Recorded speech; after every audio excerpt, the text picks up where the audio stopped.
Hello my friends, welcome to What Does Aaron Know? No, I cannot do Loki, obviously. Maybe not. So, well, obviously, that's what we're talking about. The new Loki episode that just dropped on Disney+.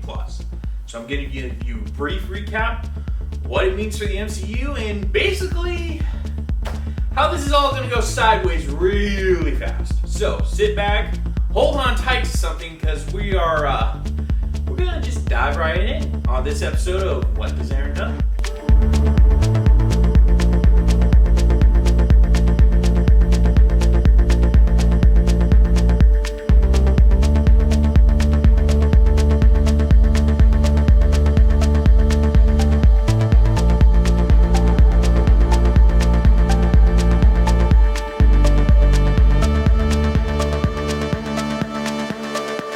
So we're talking about the Disney Plus show Loki, but we're only going to focus on one episode.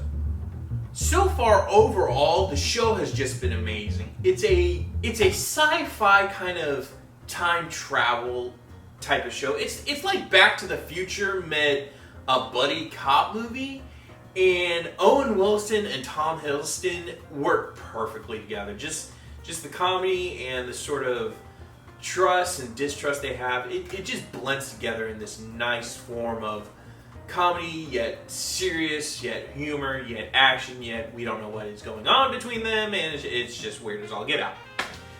But like I said, today we are diving in the latest episode of Loki. You might want to grab something and hang on to it, because this is a wild one. I had to watch it 3 times just to make sure I got everything right. To recap the episode in short little bite-sized pieces, here's what happened.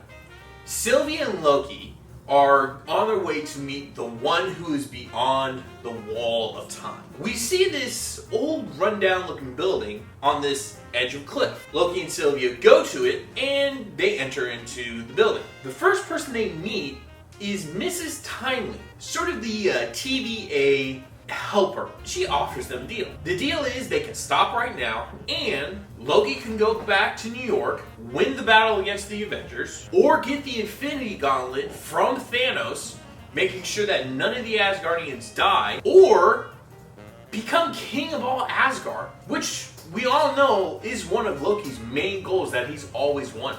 Everything was fine without you. And for Sylvia, she can go back to when she was taken by the TVA as a child and live out her days as an adult, have an entire childhood, grow up, be a person. But, as we all know, they're Lokis. So, do they take the offer? No!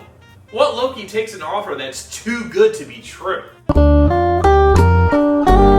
So, they turn her down and she's like, well, y'all better be ready for the one who's beyond. They're like, who? They enter this room where this guy is just sitting by himself. The guy that we meet is called the one who is beyond. Now, at first he just seems like your crazy loner guy who's been cooped up in the house for millennia and has just been driven nuts by watching time pass ever slowly. But he's not what we expect. He starts with a story. Some of us, new worlds meant only one thing: new lands to be conquered. The peace between realities erupted into all-out war, each variant fighting to preserve their universe and annihilate the others. This is almost the end, ladies and gentlemen, of everything and everyone. And then the timekeepers came along and saved us all.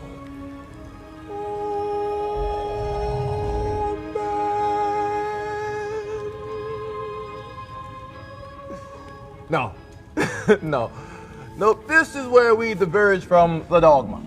A story about him finding a way to open multiple breaches or doorways into multiple other universes, to where he meets himself, but after a while, each universe realized that something wasn't right, that who would really be in charge of this council of people, of this greatest mind ever? Who would be the leader, the head?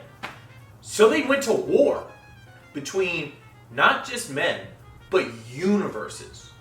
So we're talking the one who is beyond versus another version of him. A Spider-Man versus Spider-Man. Iron Man versus... It just goes on and on and on and on and on for millennia.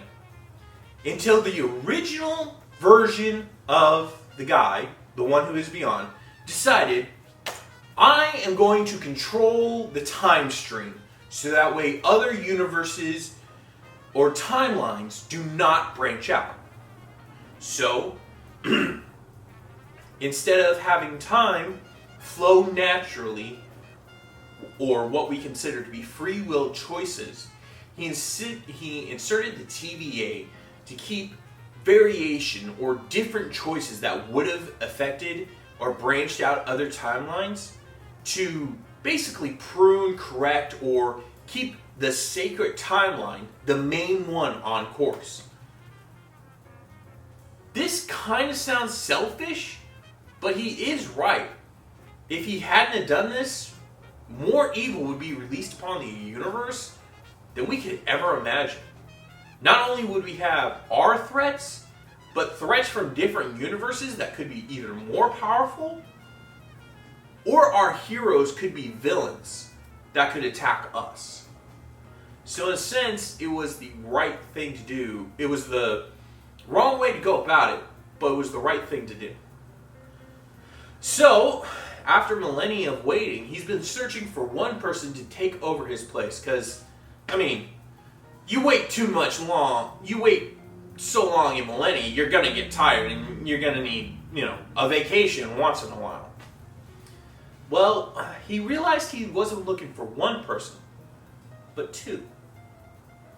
And that's when he realized he needed two Lokis. Loki, Leafson, from the Avengers movie, and Sylvia. But here was the decision. If Loki and Sylvia killed him, the timeline would be completely out of reach. The timelines, everything would go exactly how it was when the cosmic war was happening, and there would be more death and destruction than there has ever been. Or they could take his place, let him live, leave, and they would be the keeper and guardians of the time stream. Kind of like a Matrix deal. Do you take the red pill or the blue pill? Now, obviously, Sylvia wants the red pill to kill the one who is beyond and free everyone. But after listening for a while and understanding what is going on and knowing a true trick when he sees one, Loki wants the blue pill. The pill that allows them to use the time stream to their advantage to make sure that everything is right.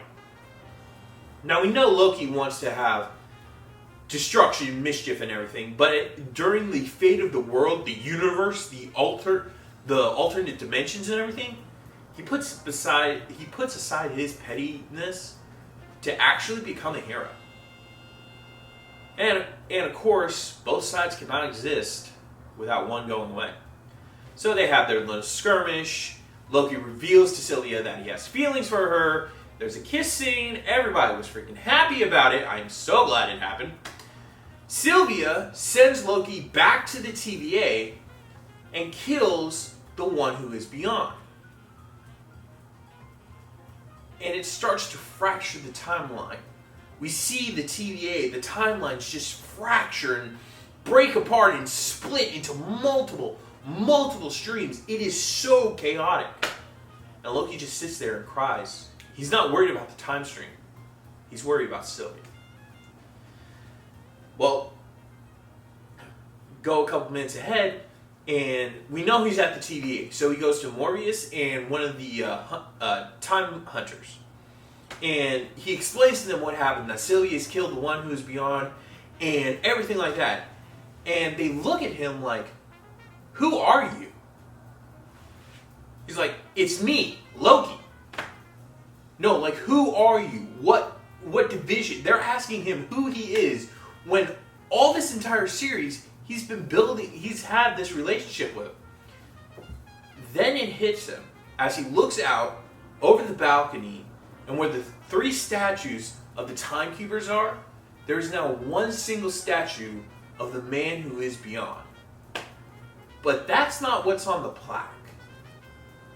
On the name, at the very bottom, on the plaque, is one word. One word that struck fear and utter terrifying fear into all of Marvel heroes and villains. Kang. This is Kang the Conqueror. You thought Thanos was evil? No. Thanos is a small child compared to Kang. This is serious, folks. Now, we thought we were in a war. Now we are in an entire galaxy war.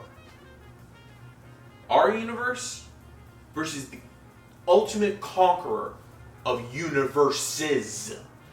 Like I said, we're screwed. At the very end of the last episode, we see Loki will return in season 2. So you know what that means. We're going to get more Tom Hiddleston, more Owen Wilson, more everything. So what I hope for season 2 is that not only will we explore more on Kang, but we'll get to see the other alternate universes that have basically come out of this whole giant mess. Hopefully we can see Ultimate Universe, a Hell Universe, or even, I would love to see a universe where Batman, Superman, and the DC characters and the Marvel characters merged into the Amalgamation comics. Oh, that was such a good comic book series. But season 2 is going to be one heck of a ride. Not only does Loki have to worry about the new timelines, the new universes, but he's also got to worry about Sylvia, how to find her, how to track her, how to talk some sense into her, and how he's going to convince Morbius and the Hunter that he's been with that he's been friends with them for a while and all this fun jazz, and it's gonna be one of those days. I do believe that this is going to also affect the Marvel movies going forward.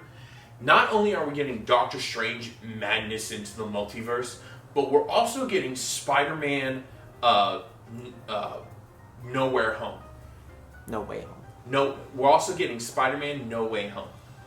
Now, there's been a lot of theories that we're going to see the 3 Spider-Man, Andrew Garfield, Tom Holland, and Tobey Maguire in the movie.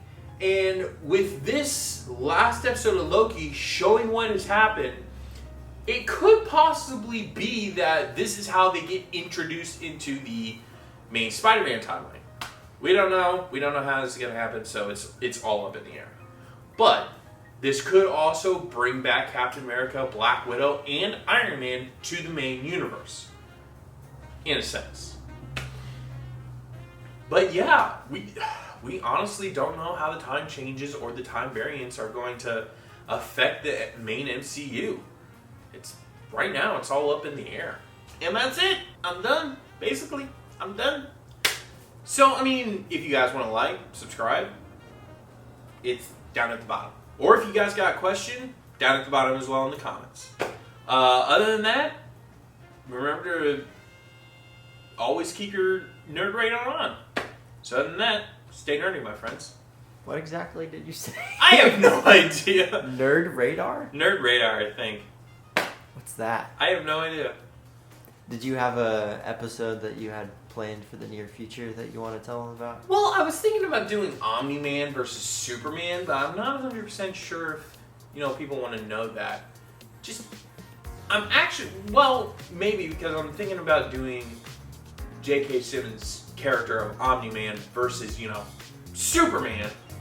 So we could do it like that. Yeah. I think we could. I think we could. And Zach, you would portray Omni-Man. What are we talking? Wait. We're going to have an actual fist fight.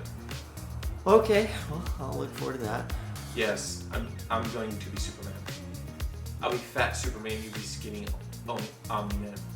Sounds fun. Alright. Anyway, y'all have a good day. Stay nerdy, my friends.